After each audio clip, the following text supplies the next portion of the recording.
again with this. Well, Let's give them the stiff it's also notes. public hearing. Right, Yeah. we still got a public hearing. Well, I think there's an important question here too. What kind of dancing?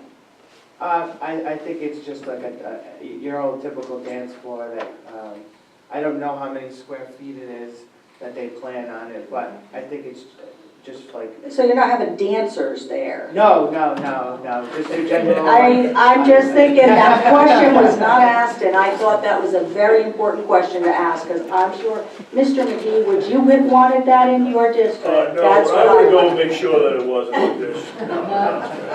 You see it personally. At this point, could you move over and we'll have a public hearing, please? Thank you. Thank you. Is there anyone here that has any comment or questions on this issue? Seeing none, I would like a motion to close public hearing. So we'll- Second? Second. All in favor? Aye. Further discussion among council? Motion.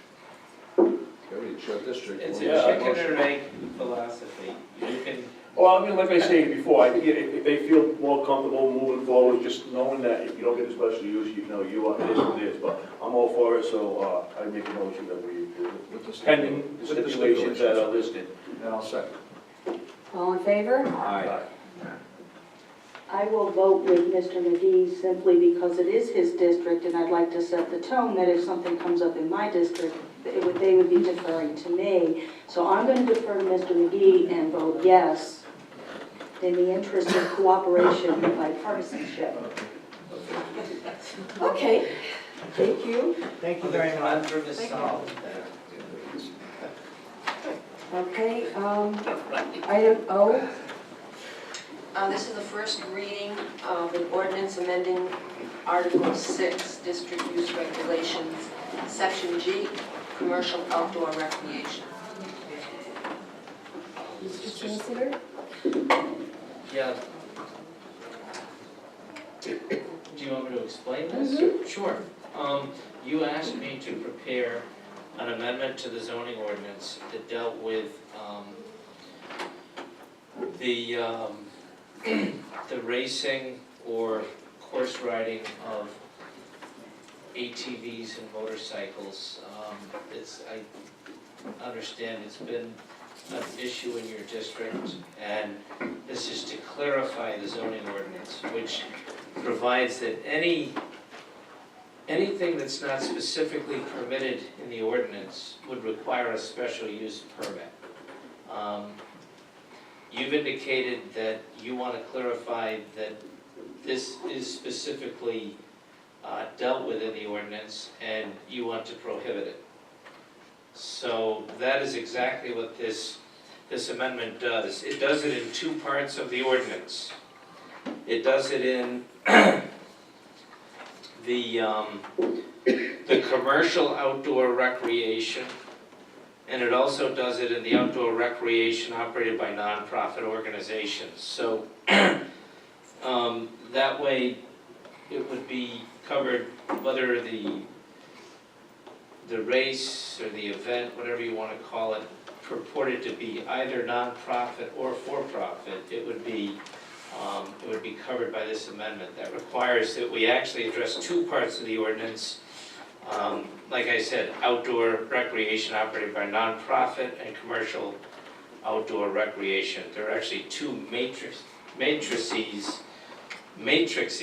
in the zoning ordinance, two boxes in two different sections. So it says no in every zone, which was a request from you as well as, I think, Councilwoman Duxbury. So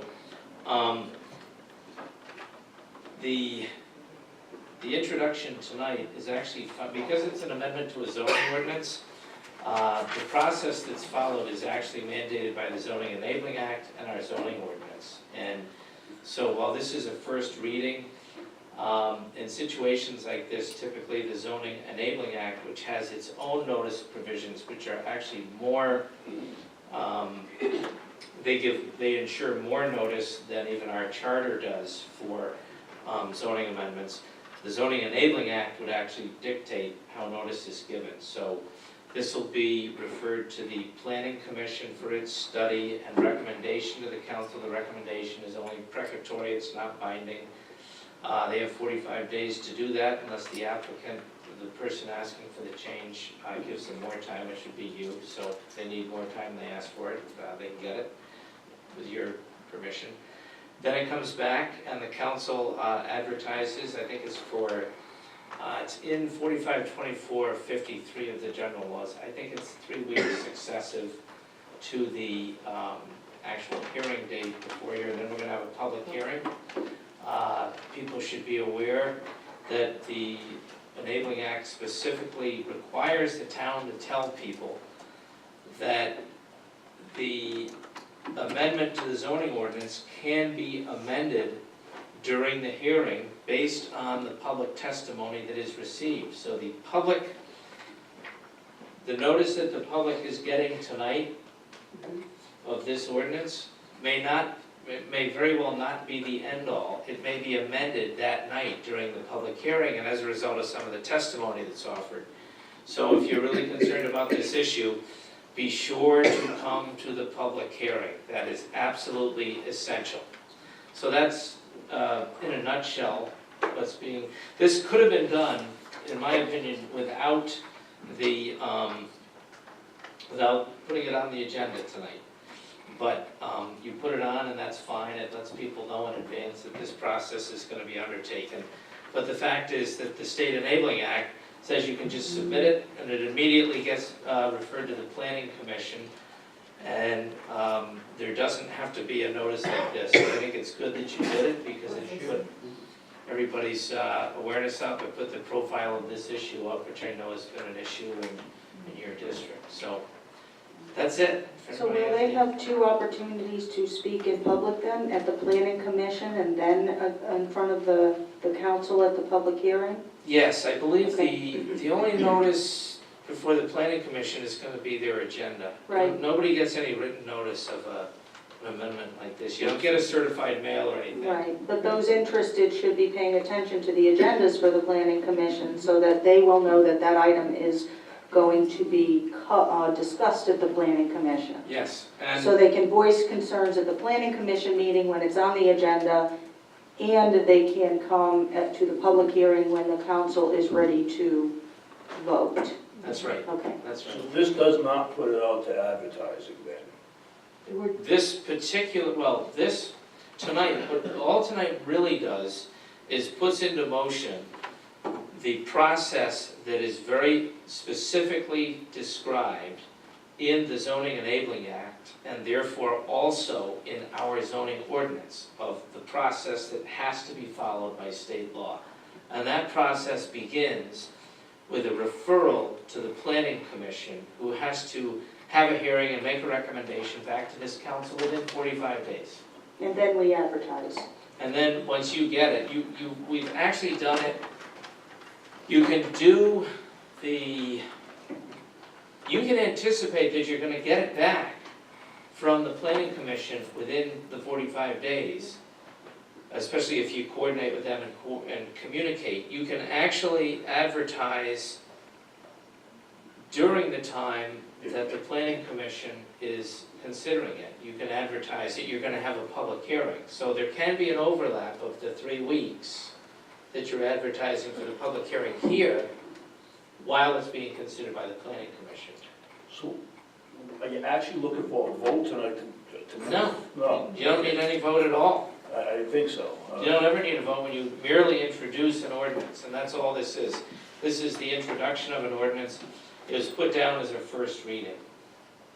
So there's no, I'm not willing to spend money to advertise at this point until after the next step. Is that what you're saying? It's not gonna be out advertising, we're not gonna spend money advertising for this yet.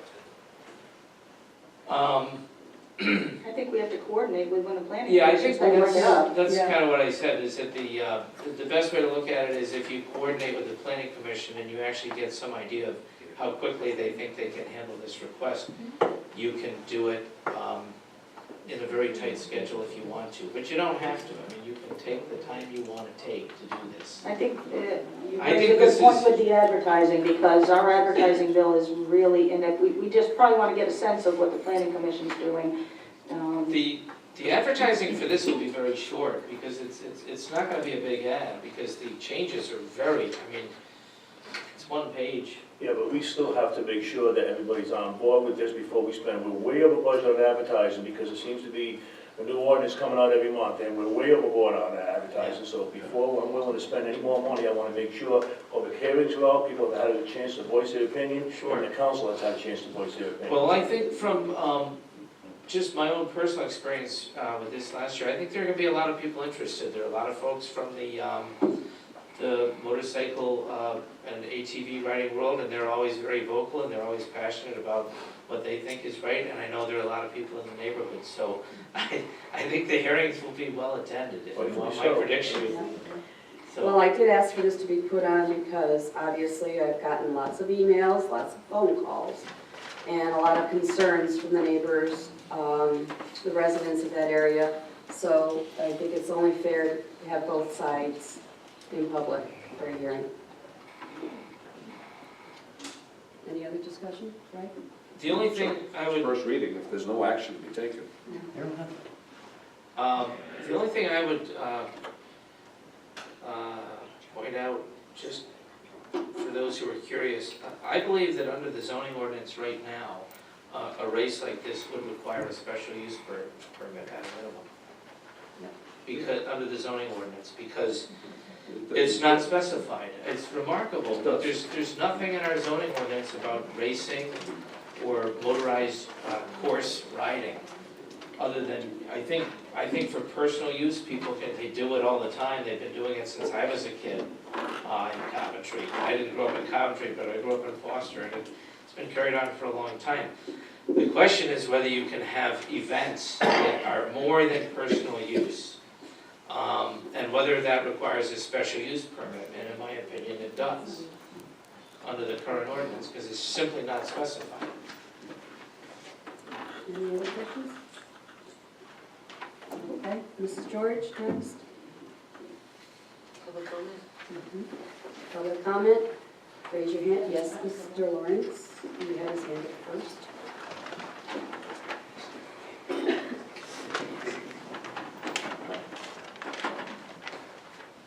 My name is Robert Lawrence, 26 Dotton Street, Coventry, Rhode Island. I've complained about this right-of-way issue quite a bit, but I sent an email a couple of weeks ago to Mr. Sibley and to the town manager questioning a fence that was going up on the right-of-way. And the only answer I got to my email was that you didn't need a permit to put a fence up on your own property. So am I to thank the council for putting up a fence on the town property, or did she get a permit to put the fence up on the town property? At the right of way. Is it on town property? Have we determined that? To my knowledge, it's not on town property, and that is a variegated vegetation growth. It's not on town property. Mr. Lawrence, if you wanted to check if a permit was pulled for it, you can go to the building department and... No, I sent the email, and the answer was that they didn't need a permit if they put it on their own. Oh, well, there you go. Correct. Okay. But it's I not- looked into if a permit was needed, and I was told a permit was not needed, That's what you told me. yes. But they put it on the town property. The fence has been put up, Yes. okay. I'll have my staff look into it, Okay. thank you. Thank you. Anyone else, public comment? Yes, Mr. Cody. Good evening, ladies and gentlemen. Gary Cody, 29 Patine Street, Coventry. I appreciate the opportunity to address the council tonight. Two things that were discussed on the agenda that I would like to address with everyone tonight. One, as much as being in the construction industry, such as I am, I can appreciate a healthy capital improvement budget. I really can. But I'm afraid that dipping into or changing what, I'm not going to call it a previous council, I'm going to call it the council that I sat on, accomplished with any excess revenue that the town, any surplus that the town had going towards paying the unfunded pension liabilities. Not the pension liabilities, but the unfunded portion of the pension liabilities. We still have a municipal pension that's at, I don't know, or a police pension that's at 14 or 16%, the other one's at 27 or 28%. And we're going to take any monies that were allocated in the past to help pay down that unfunded liability, and we're going to create a capital improvements fund, which I agree that the town needs a capital improvements fund. It needed it when I sat on the council. Didn't have the nerve to tax that high to put one together, I'll be honest with you. I was kind of looking to get reelected, so I didn't do it, okay? But we need some capital improvements in town. Of course, I've never seen anything, or very little, go on a referendum ballot that called for town improvements that got turned down either, other than a police station. So I think there are other ways to accomplish capital improvements in the town of Coventry. I think history shows that. I'm afraid that it's somewhere down the line it's going to affect our bond rating. I know when we went and met with the Moody's, the fact that we were appropriating those funds to pay down the unfunded pension liability was what helped convince Moody's to take the negative outlook off of our bond rating. The fact that we're no longer going to appropriate those funds for that purpose scares me that Moody's may at some point put that negative outlook back on our bond rating. And that has a potential to affect us if we ever have to bond projects in the future. So I'm concerned about that. I'm concerned about the first reading of the ordinance that was introduced tonight. For no other reason that I think it singles out Mr. Brown. I think it singles out the Rioba Motorcycle Association, Off-Road Association. We're talking about an association of off-road riders that raise money for charitable contributions. Mr. Brown covers the insurance, he does it on his own property. I don't care if it's 2, if it's 20, or if it's 200. If it's Mr. Brown's responsibility, if the town wants to require him to hire an off-duty or a detail or fire or whatever, that's one thing. But when do we, as a government of the people, stop telling people what they can do on their own private property? You know, when do we stop doing that? You know, I can tell you that in my instance, and I live in the eastern end of town, I can't have anything on my property that's over 13.6 high, for whatever reason, I don't know, because the telephone wires, the electrical wires are certainly higher than that. But I can't have anything on my property that's over 13.6 high. I can't have an unregistered vehicle on my property, whether it's brand new, whether it's a 1920, or whether, I can't have an unregistered vehicle on my property. I can't have an unleashed dog on my property. I can't have. Well, you know, if I live out in the western end and I got 100 acres of land, and 40 of my friends decide to come over with their ATVs on Saturday and ride on my property, the town's gonna come write me up for it? I mean, doesn't make any sense. These folks are raising money for charities. Doesn't make any sense to shut them down. If you wanna regulate it a little bit better, maybe I understand that. If you wanna look out for participant safety, maybe I understand that. But to shut it down completely, I don't know. I don't understand that. Thank you for your time. Thank you. Anyone else for public comment? Yes,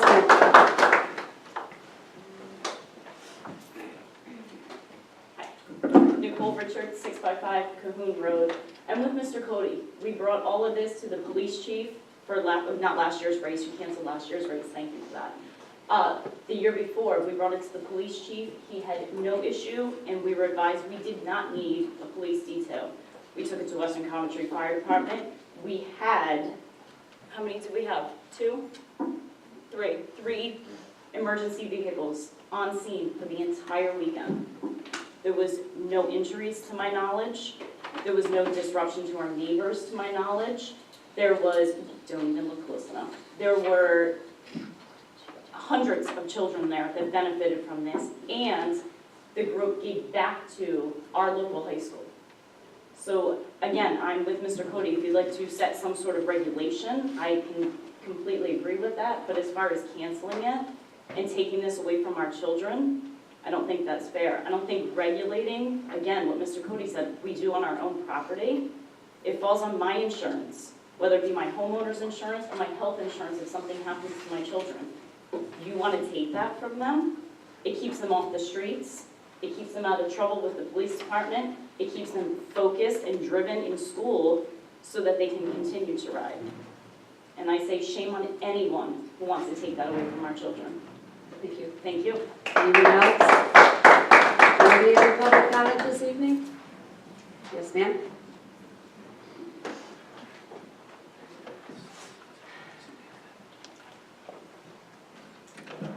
Good evening.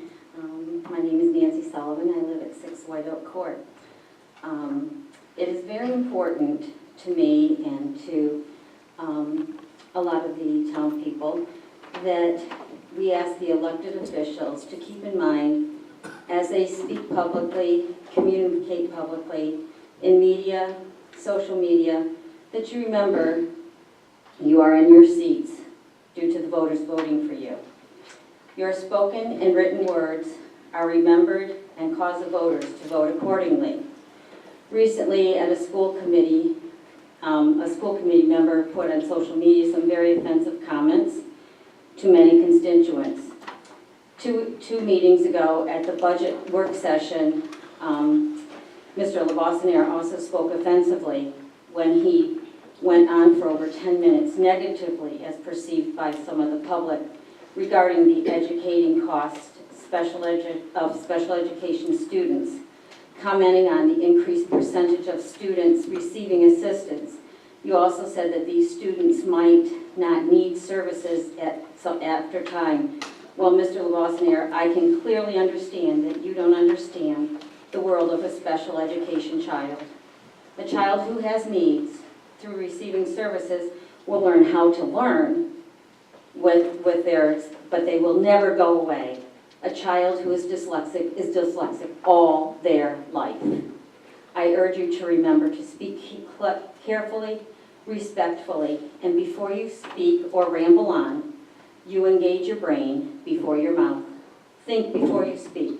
Perhaps you will not say these things that you will offend the people who very well may be voting you into that seat. Thank you. Thank you. Anyone else this evening? Can I have a motion to adjourn, please? Second? All in favor? Aye. We're adjourned.